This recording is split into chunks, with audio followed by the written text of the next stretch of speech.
The warning. Today we're heading to Fresno, California, to a quiet suburban street that in the early hours of January 20th, 2016, became the center of a true crime mystery, fueled by suspicion and fear. It starts not with a body, but with smoke. Firefighters arrived at the home on Van Nuys Avenue to find the house locked down. The doors and windows were not just closed, they were heavily barricaded from the inside. This wasn't a family trying to flee a blaze. This was someone trying to desperately keep the world out. The man inside was 51-year-old John Paul Lang.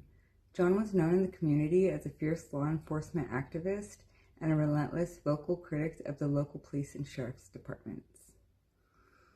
But what truly sets this case apart are the warnings that he issued in the days leading up to his death.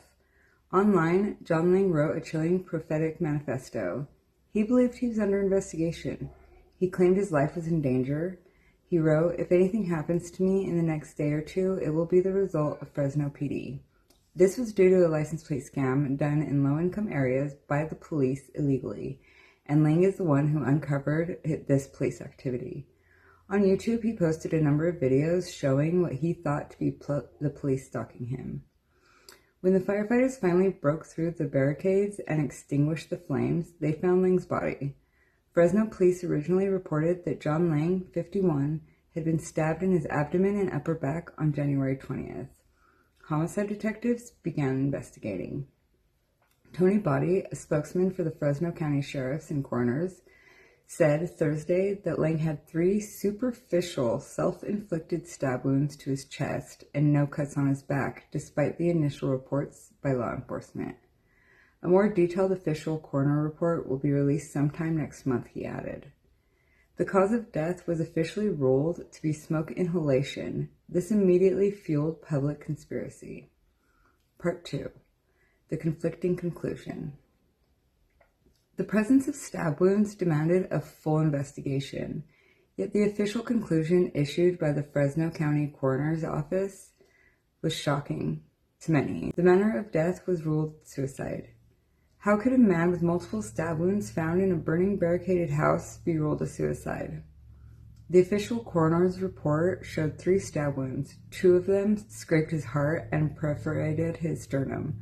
His body came with a pair of jeans and a black shirt which had no holes corresponding to the stab wounds. The report also states they believed he started the fire himself after stabbing himself.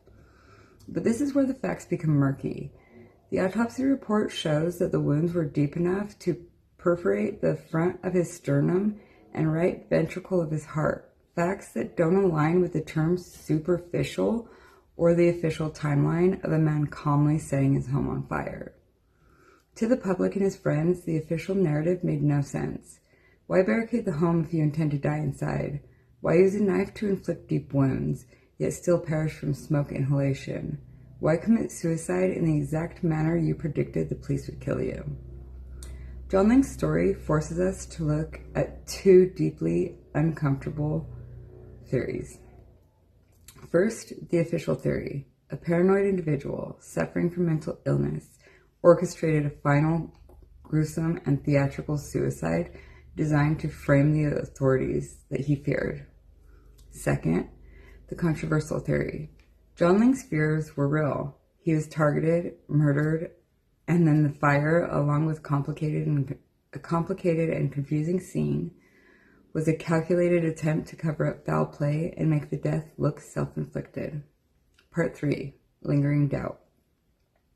The Fresno Police Department and Sheriff's Office have consistently maintained that they had no contact with Lang and were not involved. However, he's the one who shed the light on the license plate scam in low-income areas. Legally, the case is closed. The final ruling remains suicide. But the controversy never faded. John Lang's case has since become a classic example of when the official ruling contradicts the compelling details and shows it could be a case of gang stalking. They say the goal is to discredit them, make them appear mentally ill, or encourage them to kill themselves. It leaves us with the final, enduring question. Was John Lang truly the victim of his own mind, a paranoid man who tragically created his final narrative? Or was he a victim of the forces he spent his life railing against, a victim of the very scenario he chillingly predicted?